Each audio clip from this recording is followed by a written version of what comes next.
Now you can say here unit 8 is it is showing, but actual for our we are going through the process management. आज हम देखेंगे process management में Sol ADM and Sol Doc के क्या use है, कैसे use करते। First हो सकता है कि हम आज Sol ADM कवर करें, Sol Doc भी थोड़ा बहुत कवर करेंगे। अगर Sol Doc कवर आज नहीं करते तो नेक्स्ट डे हम कवर करेंगे पूरा, ठीक है। तो 7.1 में किसी ने पहले से डॉक्यूमेंटेशन पे देखा था क्या कि सॉल्यूशन मैनेजर में डॉक्यूमेंट्स स्टोर होते हैं? आई नहीं, थिंक नो। ये तो 7.2 के साथ एसएपी ने, जैसे मैंने बताया था पहले भी, कि एसएपी ने सारे के सारे जितने भी अपने फंक्शनैलिटीज है वो एसएपी जीयूआई से रिमूव करके उसको वेब ब्राउजर बेस्ड बना दिया। जी तो उससे क्या होता है कि उसका ब्राउजर बेस्ड होने की वजह से आप किसी भी लैपटॉप पे, मोबाइल पर आप कभी भी एक्सेस कर सकते हैं। सो नाउ उसमें दो मेजर ट्रांजैक्शंस होते हैं अगर आप प्रोसेस मैनेजमेंट की बात करते हैं तो। वो है एक सॉल एडीएम जो सोल्यूशन एडमिनिस्ट्रेशन है और ये एडमिनिस्ट्रेशन पर्पस के लिए है। दूसरा है सॉल डॉक, सोल्यूशन डॉक्यूमेंटेशन। तो solution documentation only document store के लिए ही नहीं है, इसमें आपको अगर आप चाहें तो इसमें डॉक्यूमेंट भी स्टोर करते हैं, बिजनेस प्रोसेस मॉनिटरिंग के ऑब्जेक्ट्स भी कॉन्फ़िगर होते हैं, एंड अगर आप आईटीएसएम से रिलेटेड कोई डॉक्यूमेंट अपलोड करना चाहते हो वो भी होते हैं। टेस्ट स्विट यानी टेस्ट ऑटोमेशन से रिलेटेड जितने भी डॉक्यूमेंट है, टेस्ट केसेस हैं, यानी कि all together related to ALM, application life cycle management के रिलेटेड जो भी एक्टिविटीज हैं वो सॉल्यूशन डॉक्यूमेंटेशन के थ्रू होती है।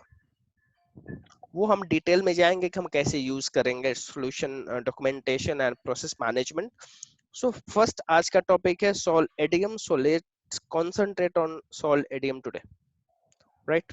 Just give me a second.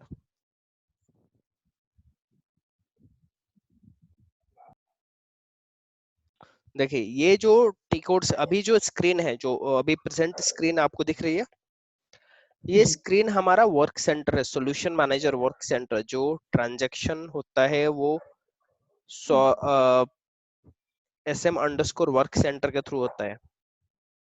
ठीक है। अगर आप SM underscore work centre transaction use करते हैं तो आपका ये स्क्रीन ओपन होगा, और बेस्ड ऑन द रोल्स, जो रोल्स आपके होंगे उस रोल्स के अकॉर्डिंग वो आपका आइकॉन्स डिस्प्ले यहाँ हो। पे जो हाँ, डिफरेंट कैटलॉग टाइल्स। ग्रुप्स दिख रहे हैं वो आपको दिखेंगे, जी और एवरी कैटलॉग ग्रुप के अंदर कुछ टाइल्स होंगे जिसको आप कस्टमाइज भी कर सकते हैं। एंड बेस्ड ऑन, अगर यहाँ पर आप डिटेल में जाएंगे तो आपको पता चलेगा कि आपके ऑथराइजेशन मीन्स आपके रोल्स को कौन, आपके यूजर को कौन कौन से रोल्स असाइंड है।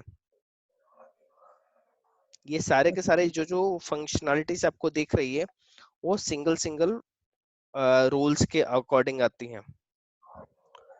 तो ये S M underscore work centre, ये आपका एक ट्रांजैक्शन है जो सॉल्यूशन मैनेजर का वर्क सेंटर ओपन करता है, यानी ये पूरा का पूरा लॉन्च पैड ओपन करता है, और उसके अकॉर्डिंग आपके रोल्स के अकॉर्डिंग ये टाइल्स आपको दिखेंगे। ठीक है। तो हम सॉल्यूशन मैनेजर एडमिनिस्ट्रेशन से जाने के लिए हमारे पास दो रास्ते हैं, या तो मैं वर्क सेंटर से जाऊं या तो मैं सॉल एडीएम ट्रांजैक्शन से जाऊं। तो फिलहाल हम जा रहे हैं वर्क सेंटर से। तो वर्क सेंटर पे जाने के बाद आपको जाना है प्रोजेक्ट एंड प्रोसेस मैनेजमेंट, ये कैटलॉग ग्रुप है, और ठीक है। इस कैटलॉग ग्रुप के अंदर आपको मिलेगा सॉल्यूशन एडमिनिस्ट्रेशन, ये यहाँ पर है। ठीक है। तो मैं इस टाइल पे क्लिक करता हूँ,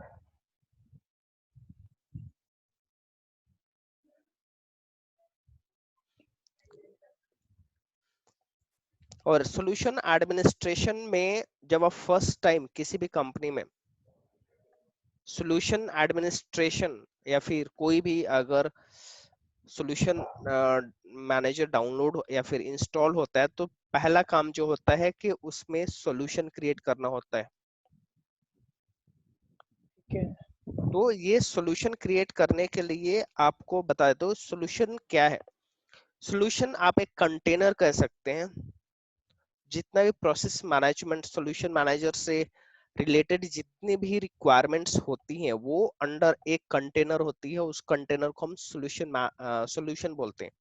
इसके अंदर आपको ब्रांचेस होते हैं, लॉजिकल कंपोनेंट ग्रुप्स होते हैं, आगे मैं बताऊंगा कि what is logical component groups, documents होते हैं, और सिंगल सोर्स ऑफ ट्रुथ, यानी कि एक ऐसा कंटेनर जहां से सारी चीजें आपको मिलेंगी। आपको किसी दूसरे प्लेस में नहीं जाना किसी पर्टिकुलर डॉक्यूमेंट को ढूंढने के लिए, किसी लॉजिकल कंपोनेंट को ढूंढने के लिए, ना ही किसी सिस्टम को ढूंढने के लिए। तो ये है फर्स्ट स्क्रीन जो अभी दिख रहा है, ये आपका है सॉल्यूशन एडमिनिस्ट्रेशन का टैब। तो अगर फर्स्ट टाइम है तो यहाँ पे कुछ नहीं दिखेगा आपको, लॉजिकल कंपोनेंट आपको सॉल्यूशन क्रिएट करना पड़ेगा, और क्रिएट करने के लिए आपको इस वाले 3 डॉट्स पे जाते हैं और यहाँ पर इसको एक्सेस नहीं है। Okay, let me check. और ये है हमारा ब्रांचेस। मैं आपको बताऊंगा सॉल्यूशन क्रिएट कैसे करेंगे, right? But let's go through first the icons. तो ये है आपका सॉल्यूशन सिस्टम लैंडस्केप जो अभी आपको दिख रहा है, और ये आइकॉन्स क्या क्या चीजें हैं मैं आपको बताया। तो इसमें 2 ऑप्शन है, maintain logical component groups and assign system. उसके अलावा ब्रांचेस, जब कोई भी सिस्टम इंस्टॉल होता है सॉल्यूशन मैनेजर, तो उसके अंदर 2 बाय डिफॉल्ट ब्रांचेस होते हैं। वो एक होता है प्रोडक्शन, दूसरा होता है मेंटेनेंस। एक ये है प्रोडक्शन, दूसरा होता है मेंटेनेंस। बाकी ठीक है। बाय डिफॉल्ट कोई और ब्रांचेस नहीं होते, लेकिन आप अपने यूज के अनुसार आप एक नया ब्रांच क्रिएट कर सकते हैं। ठीक है। ठीक है, और ये कंपोनेंट्स का क्या यूज है मैं आपको बताऊंगा। Next is change control landscape. ये तब यूज होता है जब आप चार्म यूज करते हैं। ये चार्म यूज करने के लिए यहाँ पे एक डिफरेंट सॉल्यूशन कह सकते हो आप बनाते हैं। इस सॉल्यूशन के अंदर, या सॉरी आप ब्रांच कह सकते हो, और इस ब्रांच के अंदर यहाँ पर लॉजिकल कंपोनेंट ग्रुप्स असाइन होते हैं जो जो सिस्टम चार्म में अंदर आते हैं, लाइक S4 हाना। यानी S4 हाना में कुछ सिस्टम्स होंगे जिसके थ्रू जिसमें ट्रांसपोर्ट मूवमेंट होता होगा via charm, change request management. ठीक है, इसके डिटेल्स में हम जाएंगे। और इसमें भी तो ये चेंज कंट्रोल लैंडस्केप एक ऐसा ब्रांच है जो कि चार्म के लिए, स्पेसिफिकली चार्म के लिए यूज होता है। इसमें आपने जैसे 2 बना रखे हैं, ये 2 बाय डिफ़ॉल्ट दिखा रहे हैं या 2 बनाए हैं बनाए आपने? गए हैं, ठीक है, S4 HANA बिल्कुल। लैंडस्केप और राइट S4 क्लिक करके यहाँ पर अभी हाँ, इसको क्रिएट का ऑप्शन नहीं है। राइट क्लिक जब करते हैं तो राइट क्लिक करने के बाद यहाँ पर आता है आपको क्रिएट ब्रांचेस। और इसमें क्या आपने फिर कुछ अंदर मतलब सिस्टम डिफाइन किए हैं या किस तरह से? बता रहे हूँ आपको, ये 2 ऑप्शन है। ऑल में आपको सारे लॉजिकल कंपोनेंट्स आएंगे जो आपके सॉल्यूशन में होंगे। उसके बाद इसको टिक करना होता है, टिक करने के बाद वो आपके स्कोप में डिफाइन होता है, यानी इस पर्टिकुलर लैंडस्केप में मुझे कौन कौन से सिस्टम्स चाहिए। ठीक है, और सिस्टम जो होते हैं वो लॉजिकल कंपोनेंट से कनेक्टेड होते हैं। तो ठीक है। जैसे मैंने इन स्कोप किया, एक ही आया जो मैंने असाइन किया है। अगर ऑल हुँ, में करता हूं तो सारे मुझे दिखेंगे। मतलब आपके लैंडस्केप में ये सभी सिस्टम अवेलेबल यस, हैं। ये इतने सारे लॉजिकल कंपोनेंट ग्रुप्स हैं, और इस लॉजिकल कंपोनेंट ग्रुप्स में सिस्टम्स असाइन होते हैं। ठीक है। ठीक है, तो फर्स्ट लेट्स गो थ्रू, मैं आपको दिखा देता हूँ कैसा दिखता है। ये देखिए, ये क्या है, फर्स्ट ये लॉजिकल कंपोनेंट ग्रुप्स हैं, उसके अंदर ये सिस्टम्स हैं, और ये जो डिफरेंट ब्रांचेस हैं, सॉरी ये इंपोर्ट ब्रांच है, ये डिजाइन ब्रांच है, और ये और मेन चीज ये काफी इजी है मूवमेंट के लिए। आप देख रहे हो मैं बस कर्सर मूव कर रहा हूँ स्क्रॉल करके, तो ये पूरा मूव हो रहा है। तो इसमें आपको क्या पता चलेगा कि एज एग्जांपल अगर मैं बात करता हूँ, इसका सर जूम कम कर सकते हैं आप थोड़ा सा? ऑब्वियसली कर सकते हैं हम कम। दिख रहा है? हाँ दिख रहा है, थोड़ा सा हल्का सा बढ़ा लीजिए, सही हो जाएगा। हाँ ओके, मिडिल में हो गया। एक मिनट।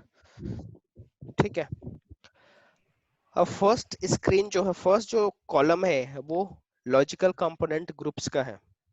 उसके जी अंदर ये नंबर ऑफ सिस्टम्स असाइंड है अलोंग विद देयर क्लाइंट्स, और ये उसके ऊपर ये पता चलेगा कि ये सिस्टम कौन से ब्रांच को, इसका रोल क्या है एंड कौन से ब्रांच में असाइंड है। ओके, थोड़ा सा नीचे करता हूँ नाउ। अब देखिए, मैं अगर बात करूँ तो S4 हाना है ये लॉजिकल कंपोनेंट ग्रुप। इसमें S4H804 ये सिस्टम असाइंड है इंपोर्ट ब्रांच में डेमो सिस्टम को। ठीक है।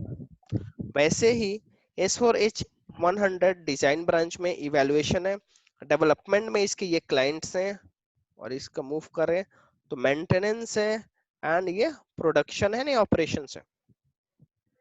यानी कि सारे ब्रांचेस में कुछ ना कुछ सिस्टम्स असाइंड है S4H के। राइट, अब मैं बताता हूँ आपको, इस पे क्लिक करते हैं जब कोई भी लॉजिकल कंपोनेंट क्रिएट करना होता है तो आप मेंटेन लॉजिकल कंपोनेंट ग्रुप पे क्लिक करते हैं।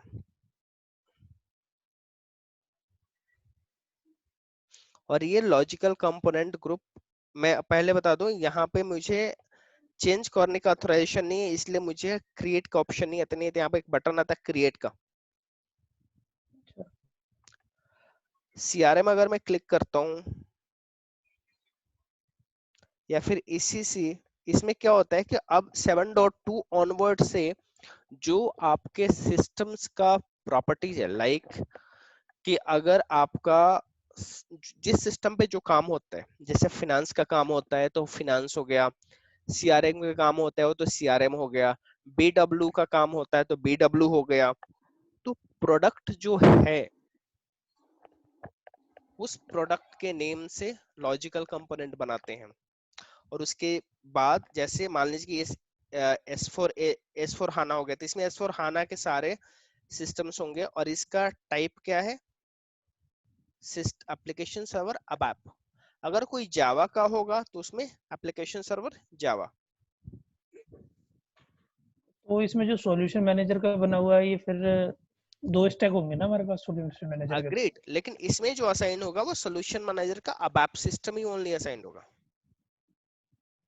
मतलब अगर जो लॉजिकल कंपोनेंट ग्रुप वो एक टाइप का, ये लोग एक टाइप के स्टैक का बनता है या फिर हाँ, अलग-अलग का भी बना सकते हैं? नहीं नहीं, मैं आपको बता दूं कि आपका लॉजिकल कंपोनेंट प्रोडक्ट वाइज बनता है, यानी टाइप ऑफ द सिस्टम। अगर अब ऐप है, मींस कि अगर जैसे सॉल्यूशन मैनेजर का एक सिस्टम है उसमें 2 स्टैक है, एक अब ऐप है एक जावा है, तो उसके लिए मैं 2 लॉजिकल कंपोनेंट ग्रुप बनाऊंगा, एक अब ऐप के लिए अलग, जावा के लिए अलग। ठीक है, और तो ये आपने जैसे एग्जाम्पल के लिए आपने ECC H और S दो अलग-अलग किस तरह से, मतलब? देखिए ये मैंने नहीं बनाया एक्चुअली, ये बना रखे होंगे किसी ने टेस्टिंग पर्पस के थ्रू। लाइक मैं ये WMS EWM का है, S4 हाना का है, ECC का मान लीजिएगा एक कोई लैंड, ECC के 2 सिस्टम्स हो सकते हैं। एक जो जाता होगा वो उसमें ERP का काम करता होगा, लाइक ह्यूमन रिसोर्स का काम होता होगा, एक में SRM का काम करता होगा। तो हम्म। HR मींस HR का और SRM का दोनों का अलग अलग प्रोडक्ट है। हाँ, HR का अलग आता है, डिफरेंट आता HR का अलग आता है, SRM का अलग आता है। तो मैं उस केस में 2 अलग अलग लॉजिकल कंपोनेंट बनाऊंगा, चाहे वो ECC ही क्यों ना हो, जिसमें मुझे HR के जितने सिस्टम्स होंगे, quality development, quality and production, वो HR वाले में असाइन करूंगा, और जो SRM वाले होंगे, डेवलपमेंट क्वालिटी एंड प्रोडक्शन, वो मैं SRM वाले में असाइन करूंगा। है। ठीक है। आया समझ में? हाँ, बिल्कुल। ठीक है, next, let's close this one. Okay, ये देखिए मैंने यहाँ यहाँ पे पे लॉजिक, हाँ बताइए। जो आपने नीचे एंट्री की है इंपोर्ट में, डिजाइन में, मेंटेनेंस में, हम्म, ये system name with system SID with client number से कर रखे हैं, ऐसा है क्या? बिल्कुल, मैं यहाँ पे दिखाता हूँ आपको। मैंने पहले लॉजिकल कंपोनेंट ग्रुप बनाया, राइट। जी अब उस लॉजिकल कंपोनेंट ग्रुप में मैं सिस्टम को असाइन करूंगा। एज एग्जांपल मैं S4H का लेता हूँ, और लॉजिकल कंपोनेंट जो होगा वो ब्रांच के अकॉर्डिंग चलेगा। सेम लॉजिकल कंपोनेंट आपको पांचों या छह ब्रांच, जितने भी ब्रांचेस आपके सिस्टम में हैं सभी में दिखेंगे, ठीक है। Starting from import to production. इसमें एक ऑपरेशंस ब्रांच है जो थोड़ा सा अलग है। ऑपरेशंस ब्रांच में ओनली अलर्टिंग एंड एनालिटिक्स चलता है, यानी कि अगर आपको बिजनेस प्रोसेस मॉनिटरिंग के ऑब्जेक्ट्स अलर्ट या फिर कुछ कॉन्फ़िगर करना है तो आपको ऑपरेशंस में जाना होगा। ऑपरेशन बाकी का जो वैसे कोई एग्जांपल है, किस तरह के यूज होता है सिनेरियो में? बिजनेस प्रोसेस मॉनिटरिंग मीन कि अगर आपका जो बिजनेस जो अभी चल रहा है, हर एक कंपनी का अपना अपना बिजनेस होता है, विदाउट बिजनेस कोई भी एक कंपनी नहीं होती है। जी वो बिजनेस में क्या क्या चीजें होती हैं शुरू से लेके अंत तक, उसको अगर मॉनिटर करना चाहते हैं आप वाया सॉल्यूशन मैनेजर, तो उसके लिए बिजनेस प्रोसेस मॉनिटरिंग यूज होता है। आपकी कंपनी में क्या होता है? ये ऑयल एंड गैस। फाइन, तो उसका बिजनेस होगा ना कि सेल्स ऑर्डर जी क्रिएट होता होगा, फिर वो डॉक्यूमेंट्स पास होते होंगे, फिर वो फिनेंस में जाके उसके डॉक्यूमेंट्स की पोस्टिंग होती होगी, जो कि नॉर्मल बिजनेस चलता होगा। उस बिजनेस के डिफरेंट जो स्टेप्स हैं, जो पर्टिकुलर जो डिपार्टमेंट का जो काम है, अगर उसको मॉनिटर करना चाहते हैं, देन यानी कि मान लीजिए कि एक पीओ नंबर बना, वो पीओ इनकम्प्लीट है या कंप्लीट है, वो पीओ इनवॉइस तक जाते जाते कौन से प्रोसेस से होकर गुजरता है, वो सारी की सारी चीजें आप इसमें मॉनिटर कर सकते हैं। एंड इसमें आपको अलर्टिंग भी कर सकते हैं, यानी कि अगर मान लीजिए कि कोई पीओ कहीं पे फंसा हुआ है 2 दिन से, तो आप उस स्टेप में मॉनिटर कर सकते हैं कि ये पीओ अभी रिलीज होना चाहिए था, अभी तक रिलीज नहीं हुआ। ओके। तो एज अ फंक्शनल भी सॉल्यूशन मैनेजर काम करता है, और फंक्शनल साइड में ये ज्यादा काम करता है टेक्निकल के साथ भी। तो यहां से मैं बता रहा हूं कि आपको जो भी ब्रांच में कोई भी सिस्टम सेलेक्ट करनी है, देखिए एक चीज होगा, प्रोडक्शन एंड ऑपरेशंस दोनों में केवल प्रोडक्शन सिस्टम असाइन होंगे, क्योंकि एक लैंडस्केप में एक प्रोडक्शन होगा, एक क्वालिटी होगा, एक डेवलपमेंट होगा, या माइट भी 2 क्वालिटी होंगे, एक डेवलपमेंट होगा, हो सकता है, राइट। बिल्कुल। तो अगर आपका जो लैंडस्केप प्रोडक्शन में है तो प्रोडक्शन में केवल एक सिस्टम होगा। तो अगर प्रोडक्शन ब्रांच आप ओपन करेंगे, प्रोडक्शन ब्रांच में कोई भी एक सिस्टम अगर असाइन करने जाएंगे, तो ओनली आपको प्रोडक्शन सिस्टम ही रोल असाइन करने, ये रोल है सिस्टम जी के रोल से। ये साइट है, ये प्रोडक्शन ग्लोबल है, और ये प्रोडक्शन सिस्टम है। तो आपको प्रोडक्शन ब्रांच में और ऑपरेशंस ब्रांच में आपको ओनली प्रोडक्शन सिस्टम असाइन करने होते हैं, क्योंकि प्रोडक्शन का काम जो होता है, और प्रोडक्शन ब्रांच जो होता है पूरी तरह से लॉक होता है। मैं बताऊंगा वो कैसे आएगा। पूरी तरह से लॉक होता है, उसमें कोई भी चेंजेस नहीं होते, यानी प्रोडक्शन सिस्टम जब आप यूज करते हैं तो उसमें कोई भी चेंजेस नहीं होते, कस्टमाइजिंग नहीं होती। कस्टमाइजिंग आपको डेवलपमेंट से होकर क्वालिटी होते हुए प्रोडक्शन में जाती है, राइट। जी। फाइन।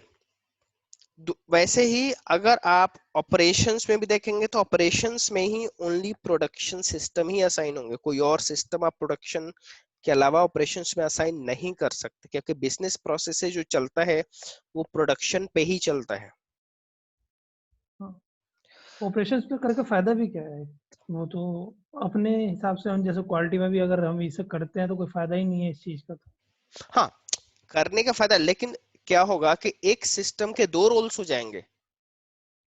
तो मेंटेनेंस, देखिए प्रोडक्शन सिस्टम को as a quality system role अगर आप असाइन करते हैं तो वो बाद में जब आप याद है जब हमने मैंडेटरी कॉन्फ़िगरेशन हमने देखा था, तो वहां पे एक रोल असाइनमेंट क्या था। आपका जी, प्रोडक्शन सिस्टम है तो टिक अनटिक होना चाहिए, डेवलपमेंट है तो टिक होना चाहिए। हाँ, वो जो 3 रोल्स आप असाइन दिखाई दिए थे। करेंगे उसके अकॉर्डिंग ही आप इसमें document upload and process step बना सकते हैं। ओके। देन मेंटेनेंस, मेंटेनेंस में आपका, आपके यहाँ कितने लैंडस्केप का सिस्टम है एज एग्जांपल? लैंडस्केप मींस की डेवलपमेंट, में क्वालिटी एंड प्रोडक्शन है या फिर कोई और भी है? प्रोजेक्ट प्रोजेक्ट अलग है, बाउ अलग है? नहीं, नहीं, ये 3 ही है और आपके सिस्टम इन में प्रोडक्ट कौन कौन सा है, कौन कौन सा सिस्टम में पूछ रहे हैं लैंडस्केप? नहीं नहीं नहीं नहीं नहीं, नहीं, नहीं, मैं ये जानना चाह प्रोडक्ट रहा नहीं हूँ है, कि सिस्टम। आपके ऑफिस, आपका जो ऑर्गेनाइजेशन है उसमें कितने लैंडस्केप है? मीन्स कि लैंडस्केप प्रोजेक्ट अलग चलता है। देखिए दो चीजें होता है, एक होता है प्रोजेक्ट लैंडस्केप और दूसरा होता है बाउल लैंडस्केप। बाउल लैंडस्केप में बिजनेस एज यूजुअल चलता है, यानी कि quality development, quality and production. Production आपका जो डेली यूज के जो काम होते हैं वो प्रोडक्शन का होता है, वो बाउ होता है, बिजनेस एज यूजुअल। एंड दूसरा होता है प्रोजेक्ट, जिसमें आपको मल्टीपल प्रोजेक्ट्स चलते रहते हैं और वो बाद में फिर दोनों सिंक होते हैं। नहीं, नहीं, ऐसे नहीं है, बाउल्स है, स्टार्टिंग है, बिज़नेस एज़ यूजुअल है। ठीक है, तो उसमें इसलिए मैंने आपको बताया था कि बाय डिफॉल्ट एसएपी दो ब्रांच देता है, प्रोडक्शन एंड मेंटेनेंस। क्योंकि जी, जनरली यही होता है कि आपके यहाँ पर जो मेंटेनेंस है, जो थ्री लैंडस्केप अगर है, यानी डेवलपमेंट है, क्वालिटी एंड प्रोडक्शन है, तो आपको जी, मेंटेनेंस और प्रोडक्शन में आपका काम हो जाएगा। क्योंकि मेंटेनेंस में क्या होगा कि मेंटेनेंस में आप दो सिस्टम असाइन कर सकते हैं, एक है डेवलपमेंट और दूसरा है क्वालिटी।